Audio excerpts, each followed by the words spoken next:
Good evening and welcome back to the daily edition of Into Vietnam, only here on VITV channel, following some major stories. Total lending of the banking sector falls 1.05% as of March the 13th. Foreign investors see good chances in Vietnam, but administrative reforms are required. And Vietnam incurs $550 million of trade deficit in February. According to the State Bank of Vietnam, as of March the 13, 2014, the system credit has fell 1.05% as of the end of 2013. However, credit in early 13 days of March rose 0.13% after falling 2 months earlier. As of March the 13th, the total means of payment in the whole system increased 2.96% compared to the end of 2013. The amount mobilized capital has increased 1.92% after Tet holiday, in which mobilization in Vietnam dong rose 2.23% and in US dollars fell 0.09%, consistent with the anti-dollarization policy by the government. In only 2 months, the central bank has bought large amounts of foreign currency, showing high foreign currency supply and improved confidence in Vietnam dong.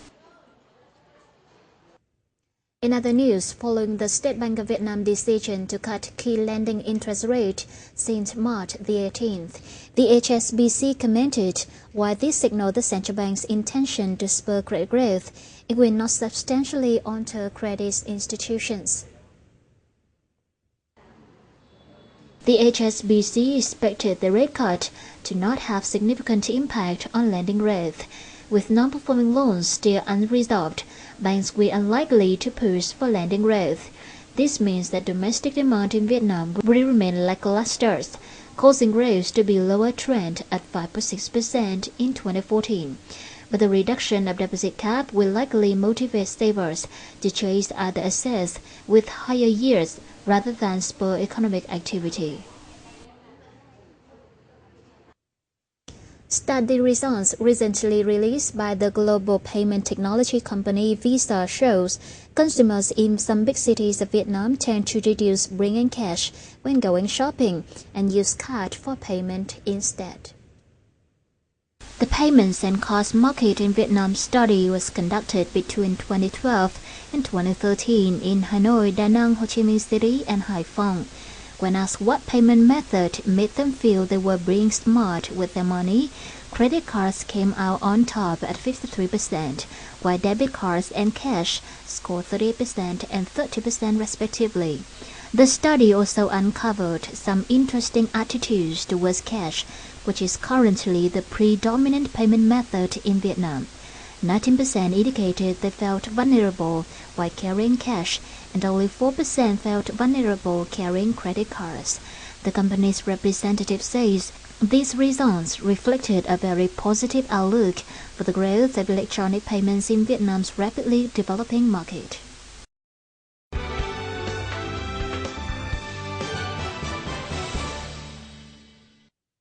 According to a recent report on Business Environment Index and surveys on the operation of foreign companies in Vietnam, the country has positive business environment with great potentials. However, the investment environment in Vietnam is now facing some problems, causing concern about the business outlook and investment risk. To solve the issues, foreign investors hope to see more active reforms by the Vietnamese government. More to follow. This is a newly opened trade center in Ho Chi Minh City and is the first landmark for the presence of the Japanese group in Vietnam. Together with this company, over the past time, more foreign trademarks in Vietnamese market have shown the attraction of Vietnamese investment environment. Most of the firms say Vietnam is relatively ideal environment for investment. イオンモールの特徴としては、お買い物以外に、飲食のレストランを楽しんだりとかですね、あとアミューズメントですね、室内の遊園地とかも配置、それから映画館、ボーリング場などで、一日中家族が揃って時間が過ごせていただけるということが一番の特徴です。でまたイオンモールの方ではイベントをですね、毎週開催をして、私たちの方からお客様に飽きさせないような形で、いろんな仕掛けをしていきたいというふうに。According to the recently announced surveys on business environment index conducted by European companies in Vietnam in February 2014, the index for the first time surpassed the average level, increasing to 59 from 50 points in 2012.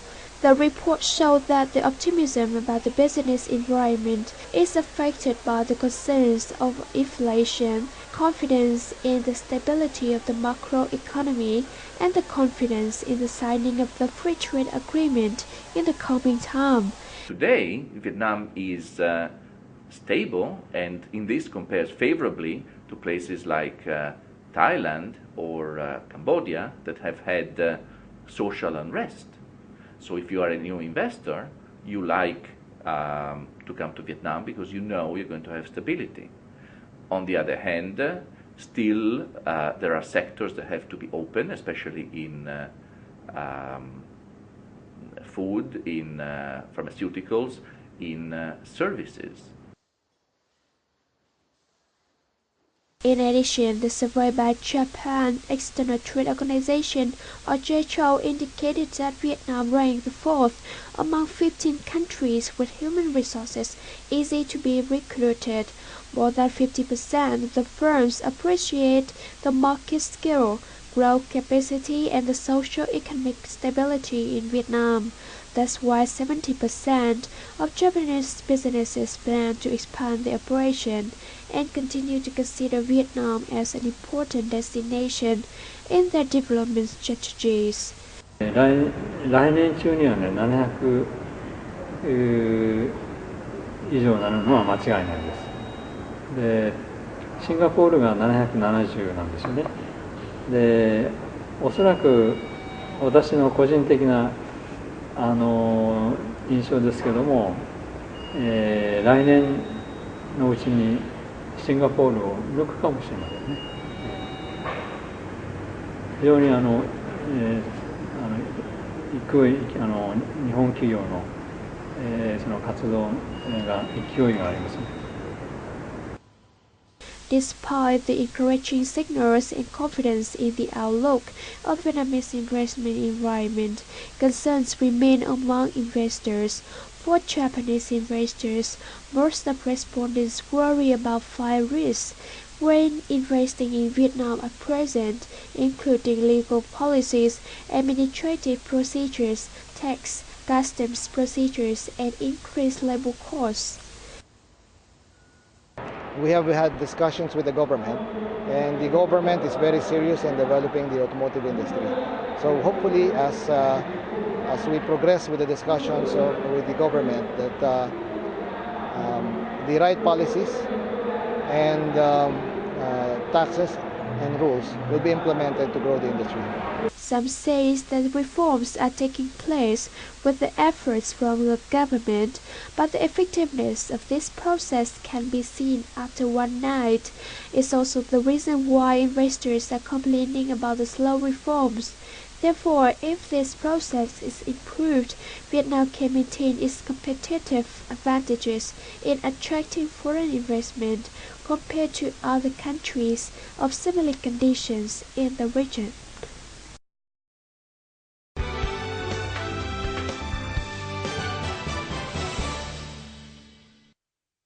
Among a series of events to celebrate the 45th anniversary of diplomatic tie between Vietnam and Sweden, the State Secretary for Foreign Affairs of Sweden, Mr. Van Belfrage, paid official visit to Vietnam early this week. He affirmed there are both chances for two nations to boost trade and economic relations, especially with the prospect of concluding the Vietnam-EU Free Trade Agreement negotiations as soon as this October. The State Secretary for Foreign Affairs of Sweden reviewed outstanding outcomes of his working sessions with the Vietnam Deputy Minister of Foreign Affairs, Mr. Ha Kim Ngọc. Both sides appreciated the fact that Vietnam-Sweden relation has switched the focus from development relation in early years to trade, investment, tourism, culture, and people-to-people exchange. We have also some very important developments in the sense of buying products which are Vietnamese products which are sold on the Swedish market, such as garments, clothing, textile. The well-known Swedish group H&M are buying a lot here in Vietnam. That's very important. But we also see the rapid technological developments in the world making it possible for Sweden and Vietnam to cooperate further.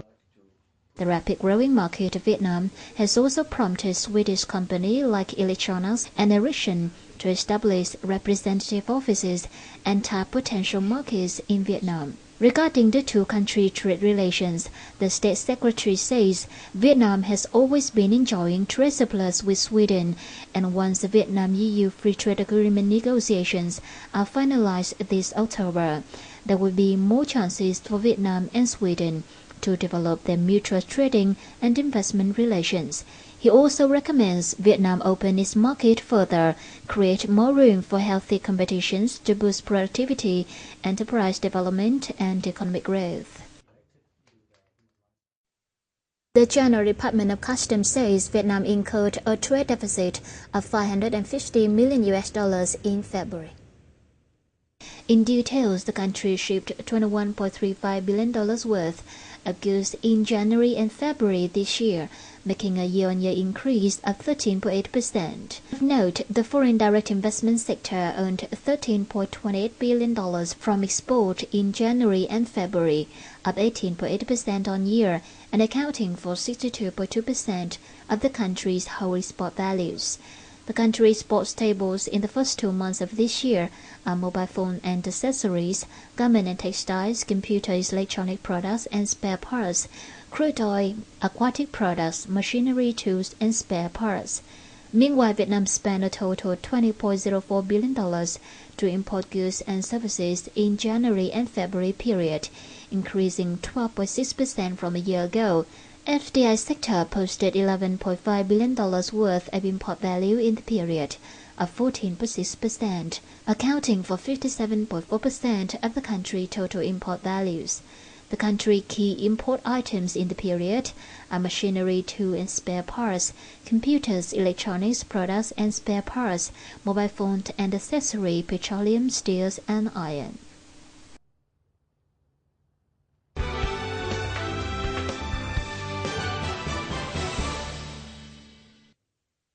And before we go, let's take a look at today's update of local gold prices, forex and stock markets.